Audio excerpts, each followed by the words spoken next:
মশার উপদ্রবে নাজেহাল গাজীপুরবাসী। শুধু রাতে নয়, দিনের বেলাতেও থাকতে হচ্ছে আবদ্ধ ঘরে।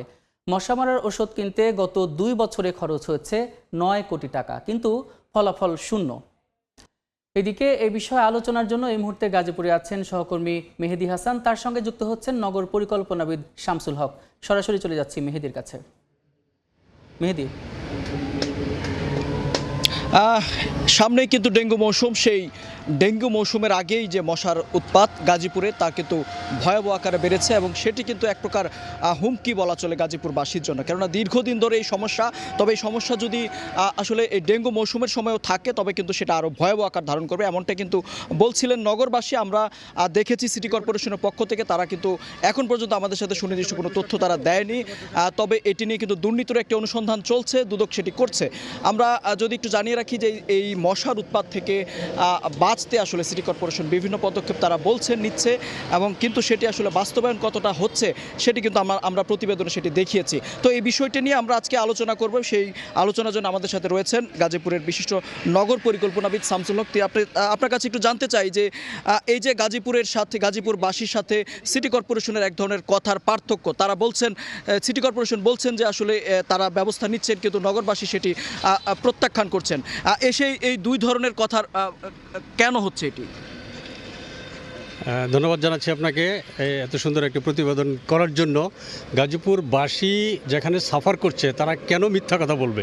তারা নিশ্চয়ই সুবিধা থেকে বঞ্চিত বলেই তারা বাস্তব চিত্রে ওটা উঠায় ধরছে। কিন্তু সিটি কর্পোরেশনের যে এখন বর্তমান ম্যানেজমেন্ট ব্যবস্থাপনা, ইভেন আমাদের যদি পরিবেশটা একটু দেখাই, আমরা এখানে যে দাঁড়িয়ে আছি গাজীপুরের একদম প্রধান একটা বাইপাস সড়ক ঢাকার সাথে সংযুক্ত, এর পাশের আমার পিছনের অবস্থাটা দেখেন যে বর্জ্য ব্যবস্থাপনা কীরকম আছে। তো এই যদি হয় বর্জ্য ব্যবস্থাপনা, তারা যদি এটার পিছনে যদি কোনো সমালোচনা না করতে পারে, অর্থ যদি এখানে যোগান না দিতে পারে, তাহলে আমরা কিভাবে বিশ্বাস করব যে মশা মারার জন্য অর্থ তারা যোগান দিচ্ছে বা সঠিকভাবে এটা খরচ করছে?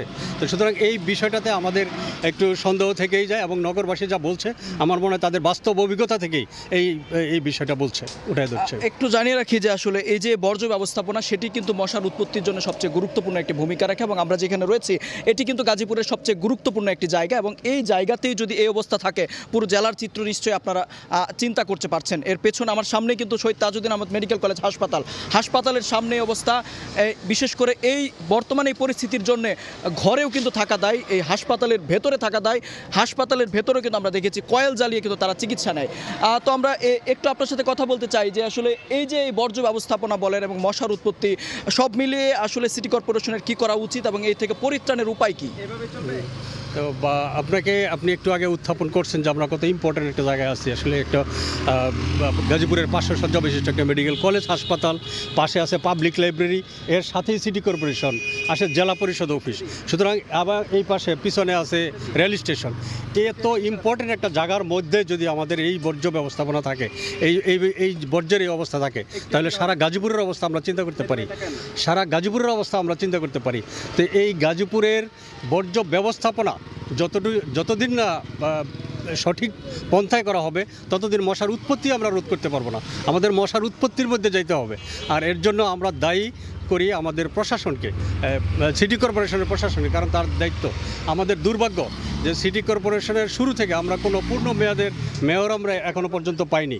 আমরা এরপরে এই পরিবর্তিত পরিস্থিতিতে আমরা আশা করছিলাম যে আমাদের নগর ব্যবস্থাপনা, আমাদের নগরবাসীদের আকাঙ্ক্ষা অনুসারে হবে, কিন্তু তাও আমরা পাইনি। এর কারণটি আসলে শুনছিলেন, আসলে সিটি কর্পোরেশনের যে প্রশাসক বর্তমানে নিয়োগ দেওয়া হয়েছে তাকে আসলে তাদের অভিযোগ যে তাকে কিন্তু তারা সবসময় এখানে পান না। তারা যে অভিযোগ দেবেন সেই অভিযোগের আসলে দেওয়ার জন্য কিন্তু তাকে সবসময় পাওয়া যায় না। তো আসলে কার কাছে অভিযোগ দিবেন সেটিও কিন্তু তারা অনেকে জানেন না, যে কারণে আসলে এই পরিস্থিতি আসলে অনেকটা মেনে নিয়েই তারা এইভাবেই নগরবাসী জীবনযাপন করছেন। তো এই ছিল গাজীপুর থেকে আমার কাছে সবশেষ তথ্য।